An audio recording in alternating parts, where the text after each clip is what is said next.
जय मसीह की मेरे प्रियो, सबको जय मसीह की। आज हम परमेश्वर का वचन सबो उपदेशक की किताब उसका 3 अध्याय उसकी 1 और 2 आयत को पढ़ते हैं।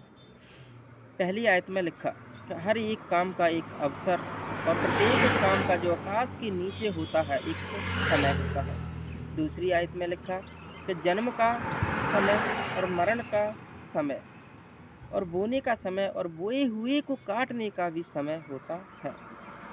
आमीन। आज हम इस वचन को समझते हैं उदाहरण के द्वारा। इसका उदाहरण हम बाइबल से लेते हैं। जब प्रभु यीशु मसीह को एक शादी में बुलाया गया तो प्रभु यीशु मसीह वहां गए और उनकी माता मरियम भी वहां थी। जब उस शादी में बाइबल बताती है कि जब उस शादी में दाखरस घट गया तो यीशु की माता मरियम यीशु से कहने लगी कि यीशु तू कुछ करता क्यों नहीं।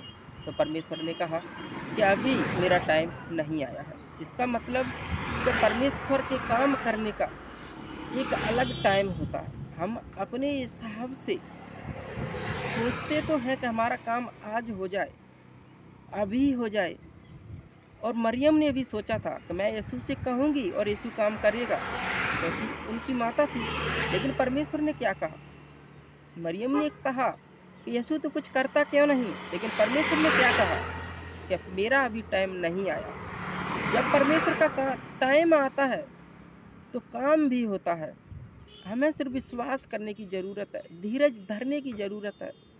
हमें परमेश्वर के वचनों में चलने की ज़रूरत है, परमेश्वर के साथ चलने की ज़रूरत है। परमेश्वर काम करता है, क्योंकि शादी में भी परमेश्वर ने काम किया।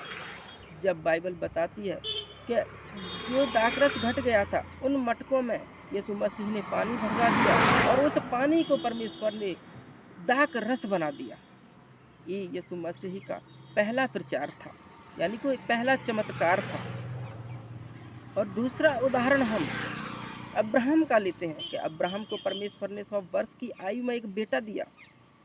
जब उस बेटे को बलि करने के लिए परमेश्वर ने अब्राहम से कहा तो अब्राहम परमेश्वर की आज्ञा के अनुसार उस बेटे को बलि के लिए लेकर गया।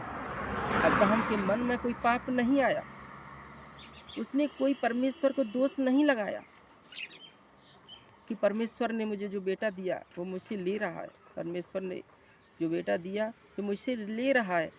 अब्राहम ने नहीं सोचा। अब्राहम से जब उसके बेटे ने पूछा तो पिताजी सब चीज़ है बलि के लिए, लेकिन मेमना कहाँ है? तो अब्राहम ने अपने बेटे से कहा कि जिस परमेश्वर ने सब चीज़ का इंतजाम किया है तो वह मेमने का भी इंतजाम जरूर करेगा। तो बाइबल बताती है जब अब्राहम ने बलि के लिए अपने बेटे को रखा तो परमेश्वर ने आवाज़ दी कि अब्राहम रुक जा। तो अब्राहम रुक गया और परमेश्वर ने जो बेटा अब्राहम को दिया था वह पुनः वापस दिया और अब्राहम से कहा तू धन्य है।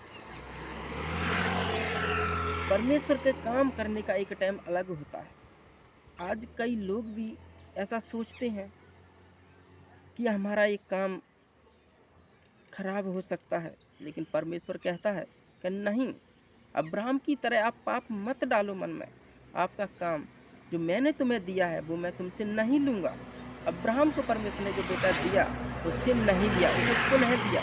इस तरह परमेश्वर आज हमको भी देना चाहते हैं यीशु मसीह के सामर्थ्य नाम में।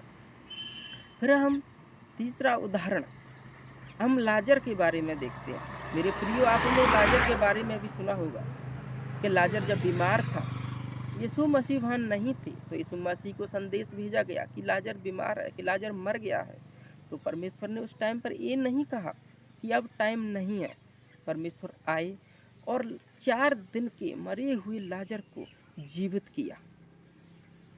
आज अगर हमारा कोई काम लाजर की तरह मर गया है, अगर हमारी सोच लाजर की तरह मर गई है, तो परमेश्वर कहता है कि मेरे पास आओ, मेरे वचनों पर चलो, मेरी आज्ञाओं को मानो, तो मैं आपके कामों को, आपकी सोच को मैं लाजर की तरह जीवित करने वाला परमेश्वर हूँ। यीशु मसीह के सामर्थ्य नाम में वह जीवित परमेश्वर है।